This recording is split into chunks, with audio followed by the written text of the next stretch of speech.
오늘 말씀의 제목은 하나님의 진리가 역사할 때입니다. 어제 우리는 이런 말씀을 나눴습니다. 우리는 할 수 없습니다. 그러나 믿음으로는 할 수 있습니다. 믿음으로 하면 무엇이든지 할 수 있습니다. 나는 할 수 없지만 예수의 이름으로 할 수 있습니다. 이게 신앙입니다. 그러므로 순종은 이해로 하는 것이 아니라 믿음으로 하는 것입니다. 하나님을 신뢰할 때 순종할 수 있다는 말입니다. 그러니까 여러분, 순종할 수 있느냐 없느냐 하는 부분은 내가 가늠할 수 있느냐, 이해할 수 있느냐, 납득할 수 있느냐 이 문제가 아니고 내가 정말로 하나님을 신뢰하고 있느냐 아닌가에 의해서 구분이 되어진다 하는 것이죠. 그렇게 엄밀히 말하면 그리스도인의 삶은 믿음으로 순종하든지 아니면 날마다 논리적 이해와 납득을 요구하면서 불순종을 하든지 둘 중에 하나만 있을 수 있습니다. 오늘 챔버스 목사님의 표현을 들어보십시오. 하나님의 모든 계시는 우리의 순종에 의해 열릴 때까지 봉해져 있습니다. 하나님의 모든 계시는 순종에 의해서 열릴 때까지 봉해져 있답니다. 다시 말하면 순종을 통해 말씀이 깨달아지는 것입니다. 여러분, 이것만큼 이해가 되지 않는 말씀이 없습니다. 말씀이 이해가 되는데 순종을 어떻게 할 것이며 순종을 못하는데 그 말씀이 어떻게 납득이 되겠습니까? 그런데 성경은 분명히 믿음으로 순종할 때 말씀이 이해가 되고 납득이 되고 용납이 되어진다 라고 말씀하고 있다는 것입니다. 당신은 철학이나 사고를 통해 그 계시들을 열 수 없습니다. 그러나 순종하는 즉시 섬광이 들어옵니다. 하나님의 진리는 노심초사한다고 역사하는 것이 아니라 그 안에 빠져 들어갈 때 우리 안에서 역사합니다. 하나님의 역사는 그렇게 일어나는 것입니다. 성경 어디를 보아도 분명하고 명백합니다. 하나님의 역사는 순종할 때 일어납니다. 그리고 순종은 납득이나 이해를 통해 순종하는 것이 아니라 믿음으로 하는 것입니다. 그러니까 믿음을 통해 하나님의 역사는 우리의 삶 가운데 일어나는 것입니다. 분명합니다. 하나님의 진리를 참으로 알 수 있는 유일한 길은 내 힘으로 찾는 것을 멈추고 거듭나는 것입니다. 계속된 말씀에 동일한 말씀이죠. 오직 의인은 믿음으로 말미암아 살리라 함과 같으니라 입니다. 의인은 믿음으로 사는 것입니다. 믿음으로 산다는 것은 하나님을 신뢰하기에 이해와 납득이 되지 않지만 순종하는 것입니다. 그리고 그것을 통해 하나님을 알고 하나님의 말씀의 계시를 깨닫고 나를 향한 하나님의 뜻을 알게 되는 것입니다. 주님께서 당신에게 보여주신 것들을 순종하십시오. 그러면 즉시 다음 것이 열릴 것입니다. 이것이 믿음으로 순종하는 삶을 하나님의 말씀을 순종을 통해 깨달은 챔버스 목사님의 신앙 고백인 것입니다. 주님께서 당신에게 보여주시는 것들을 순종하십시오. 그러면 다음 것이 열립니다. 그러니까 이 말은 이렇게 되는 것 아니겠습니까? 내가 순종하며 믿음으로 하나님 앞에 나아가지 않으면 그 다음 것들은 닫혀 있는 것입니다. 열리지 않는 것이죠. 답답한 것이죠. 그러므로 여러분, 믿음이라는 단어를 다시 한번 오늘 나눠야 하지 않겠습니까? 믿음이란 무엇입니까? 주님께서 내게 하시는, 나에게 하시는 그 말씀, 그게 언제든지 어떤 상황에서든지 누구를 통해서든지 무엇을 통해서든지 하나님의 말씀이 깨달아졌을 때 그것이 나에게 하시는 말씀이라면 그 말씀에 순종하는 것이 바로 믿음입니다. 그리고 늘 또 한 가지를 제가 말씀드리지 않습니까? 말씀에 순종한다라는 것은 주님께서 내게 지금 허락하신 그 주어진 상황을 받아들이는 것, 그것이 곧 순종인 것입니다. 일전에 이런 말씀드리지 않았습니까? 목회를 잘하신 목사님들이 암에 걸렸습니다. 한 가지도 아니고 세 가지도 걸리기도 하고. 여러분, 그건 하나님이 허락하신 상황입니다. 그것을 아는 목사님들에게 하나님을 원망하지 않고 그 상황을 겸허히 받아들이며 그 상황 가운데 주시는 하나님의 은혜를 또 다시 깨닫게 하시는 하나님의 말씀들을 더 깊이 영적으로 깨닫는 은혜 가운데로 들어가는 것이죠. 그러니까 그리스도인의 삶은 무엇입니까? 믿음으로 산다는 것은 무엇입니까? 하나님께서 우리에게 허락하시고 주어지는 그 상황을 순응하여 따라가는 것입니다. 순종하는 것이라고요. 처녀인 마리아에게 천사가 이렇게 말했습니다. 내가 아들을 낳을 것이다. 내가 낳을 아이는 하나님의 아들이다. 여러분, 이것만큼 황당한 말이 어디 있겠습니까? 처녀인데, 남자를 알지 못하는데. 당연한 마리아의 반문이 이어집니다. 내가 사내를 알지 못하는데 어떻게 이런 일이 일어날 수 있습니까? 내가 사내를 알지 못하는데 무슨 아이요? 근데 여러분, 마리아의 이 당연한 질문에 천사는 뭐라고 대답합니까? 되죠? 하나님은 능치 못함이 없느니라. 여러분, 이 말씀이 어떻게 느껴지십니까? 천사의 대답이 어떻게 받아들여지시냐고요. 마리아에게는 어떻게 느껴졌을까요? 이성적인 관점에, 상식적인 관점에 생각한다면 턱도 안 되는, 말도 안 되는 얘기를 계속 펼쳐가는 것 아닙니까? 근데 여러분, 천사의 대저 하나님은 능치 못함이 없느니라. 남자를 알지 못하는데 어떻게 아이를 낳습니까? 무슨 하나님의 아들을 낳을 수 있습니까? 이거에 대한 질문에 천사는 대저 하나님은 능치 못함이 없느니라 라고 대답한 것은 거기에 무엇을 요구하는 것이 있습니까? 무엇이 깔려 있습니까? 이것은 이해가 아니라 믿음으로 받을 때만 하나님의 역사가 일어난다는 선포인 것입니다. 여러분, 마리아는 그걸 알아들었다는 겁니다. 이게 중요한 겁니다.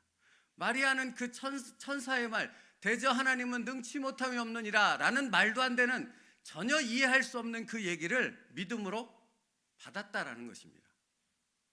거기서 역사는 일어나는 것입니다.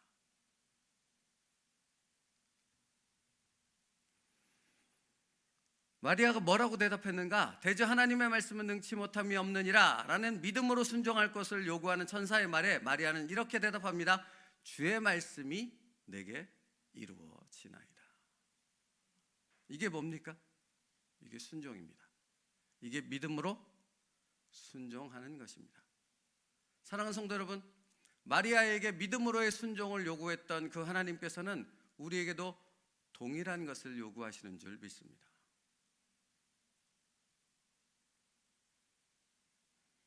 주의 말씀이 내게 이루어지니라 라는 순종이 없었던들 마리아를 통해 예수 그리스도가 탄생하는 일이 일어났겠습니까? 그렇지요? 그렇다면 여러분, 이건 반대로 이런 얘기가 되는 것 아닙니까? 주여 말씀하신 대로 내게 이루어지기를 원하나이다 라고 내가 믿음으로 순종하는 그 고백과 그 순종의 삶을 드렸을 때 도대체 나의 삶 가운데는 어떤 하나님의 역사가 일어날까요, 여러분? 그렇지 않습니까? 마리아에게 말씀하신, 마리아의 삶 가운데 예수 그리스도의 탄생에 놀라운 역사를 행하신 하나님은 내게 말씀하시는 동일한 하나님이신 줄을 믿습니다. 그렇다면 여러분, 여기에서 달라야 할 것, 여기서 바뀌어져야 할 것은 나 아닙니까? 내가 마리아처럼 바뀌어서 주의 말씀이 내게 이루어지기를 원하나이다 라고 믿음의 순종으로 받는다면 도대체 나의 삶 가운데는 하나님의 어떠한 역사가 일어날까요?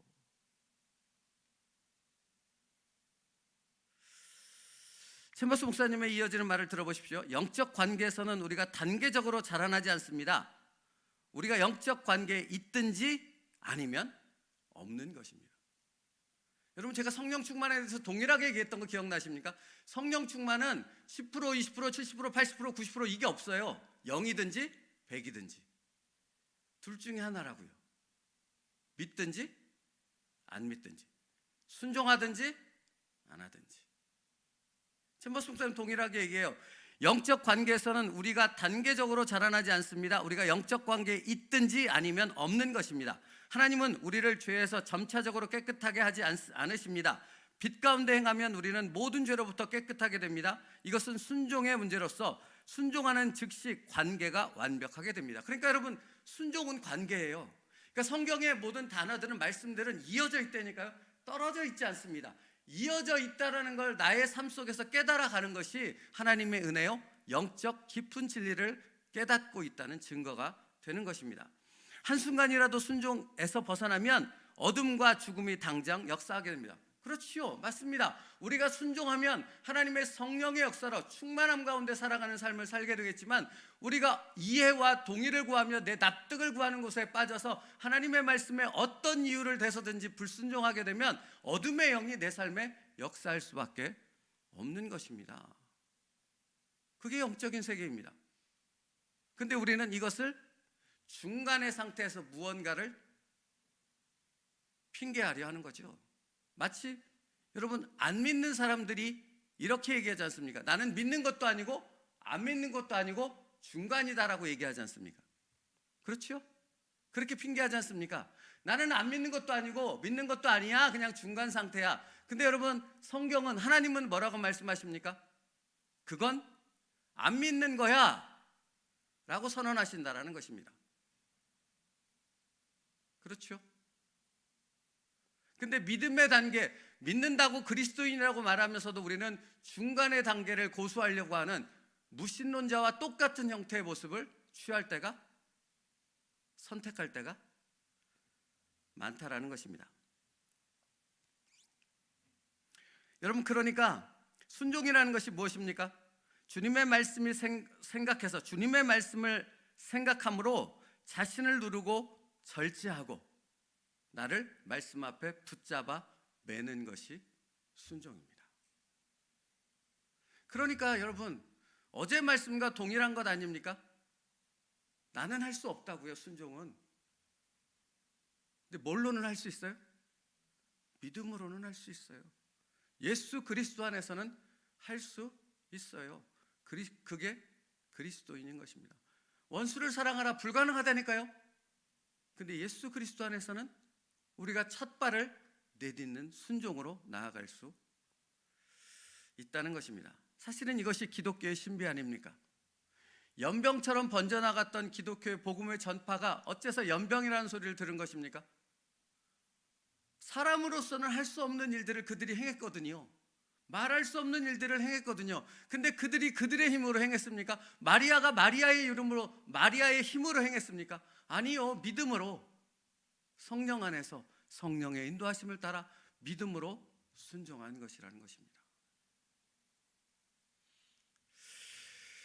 계속되는 챔버스 목사님 말씀 들어보십시오. 이번 주, 지난주 계속해서 챔버스 목사님의 말씀을 이렇게 읽어드리지 않고서는 더 다른 설명이 필요 없을 만한 얘기들이 계속돼서 더 읽어드리는 것입니다. 챔버스 목사님 표현이 이렇습니다. 성령의 사역에 대해 방대한 책을 읽는 사람이 있습니다. 그러나 즉각적인 순종이 5분 이내에 태양빛처럼 모든 것을 선명하게 할지도 모릅니다. 여러분, 순종만큼 하나님을 아는 방법이 없다고요. 순종만큼 하나님의 임재를 느낄 수 있는 방법이 없다고요. 그러니까 내가 순종하지 않으면서 하나님의 임재, 하나님의 거룩, 하나님의 놀라운 역사를 얘기한다면 그것만큼 어리석은 말이 없지요. 순종을 통해 하나님의 임재와 역사가 일어나는 거거든요. 여러분, 말씀드리지 않습니까? 저 자주 묵상하는 거거든요. 홍해바다를 갈랐을 때, 모세가 지팡이를 내밀었을 때 홍해바다가 갈라지지 않습니까? 하나님의 임재와 하나님의 놀라운 역사 아닙니까? 그건 뭡니까? 이거는 순종 아닙니까? 요단강을 건넜을 때 제사장들이 법궤를 메고 첫 발을 내딛었을 때 요단강이 갈라졌다고 성경은 분명히 말한다니까요. 순종이지 않습니까? 그때 하나님의 임재와 역사와 영광이 정말 엄청나게 임한 것 아닙니까? 그렇죠? 그 하나님의 영광과 임재와 그 역사를 누구보다도 절실하게 분명하게 느꼈을 사람들이 누구입니까? 바로 이스라엘 백성 아닙니까? 하나님은 우리에게 오늘 말씀하십니다. 나는 네가 그렇게 되기를 원한다.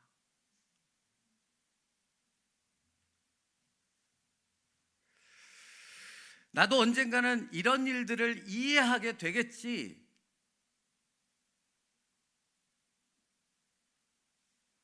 당신은 지금 그것들을 이해할 수 있습니다. 공부가 아니라 순종으로 이해할 수 있습니다. 여러분, 이게 논리적으로는 안 맞는 말인데 하나님 말씀이 안 믿어집니다. 하나님 말씀을 순종해 보십시오. 그럼 믿어집니다. 이거라니까요. 말씀을 순종해 보십시오. 그러면 그 말씀대로 되어지는 신실하신 하나님을 그것을 통해 만나게 되어집니다. 그러니까 사실은 이게 이런 말이 되는 거예요. 논리적으로 그 사람한테 설명하라는 말이 아니고, 내가 하나님의 말씀에 순종하면 안 믿어진다고 하는 사람이 순종하는 나의 삶을 통해서 그가 하나님을 보게 되는, 믿음으로 돌아오게 되어지는 역사가 일어나는 것입니다. 그러므로 여러분, 믿음이라는 것은 추상적인 것이 아닙니다. 믿음은 반드시 그리스도인의 삶과 연결되어 있습니다. 믿음으로 살아가는 모든 삶이 바로 그리스도인의 삶인데, 하나님에 대한 알미 순종의 삶을 통해 나타나는 것이고, 나의 상식과 이해를 넘어 주님의 말씀에 용기를 내어 순종하는 삶을 살아갈 때 우리는 진정한 하나님을 알게 되고 말씀의 계시를 깨닫게 되어지는 그리스도인다운 성숙한 사람으로 변화될 수 있는 것입니다. 그래서 고린도후서 4장 7절은 이렇게 말하는 것 아닙니까? 우리가 이 보배를 질그릇에 가졌으니 이는 심히 큰 능력이 하나님께 있고 우리에게 있지 아니함을 알게 하려 함이니라. 어제 챔버스 목사님 말씀, 이런 말씀이 있었어요. 이게 계속 묵상하다 보니까 또 떠올라서 그런데요. 예수님의 속죄는 나의 삶 가운데서 실질적으로 그리고 은연중에 나타나야 합니다. 내가 매 순간 순종할 때마다 절대자 하나님께서 내 편이시기 때문에 하나님의 은혜와 자연스러운 순종이 함께합니다. 순종은 속죄의 모든 신뢰를 두었다는 것을 의미합니다. 나는 순종을 통해 초자연적인 하나님의 은혜의 기쁨을 곧바로 체험하게 됩니다. 같은 얘기를 하고 있지요. 말씀 마치겠습니다. 사랑하는 성도 여러분, 아주 작은 순종일지라도 그 순종을 통해 하늘 문이 열리는 줄 믿습니다. 그러면 여러분, 아까 드렸던 그 말씀이에요. 마리아처럼 내가 이해가 되지 않지만 주님의 말씀이기에 그 말씀을 붙잡고 주님을 믿는 믿음 안에서 나의 순종을 하나님 앞에 드리게 되어졌을 때 도대체 하나님의 어떤 놀라운 역사가 내 삶을 하나님의 임재로 충만하게 만들 것인가? 이것을 바로 당신의 삶 속에서 경험하는 진정한 그리스도인들 될 수 있기를 축복합니다. 이게 은혜이지요. 이게 축복이지요. 오늘 그것을 누릴 수 있기를 바랍니다. 기도하겠습니다. 살아계신 하나님, 순종을 통해 하나님을 알게 하여 주옵소서. 순종을 통해 계시의 말씀이 깨달아 그 말씀의 충만한 능력 가운데 더욱 힘있게 하나님의 영광을 드러내는 그리스도인으로 살아가는 저희들 되게 하여 주시옵소서. 예수님의 이름으로 기도 올리옵나이다.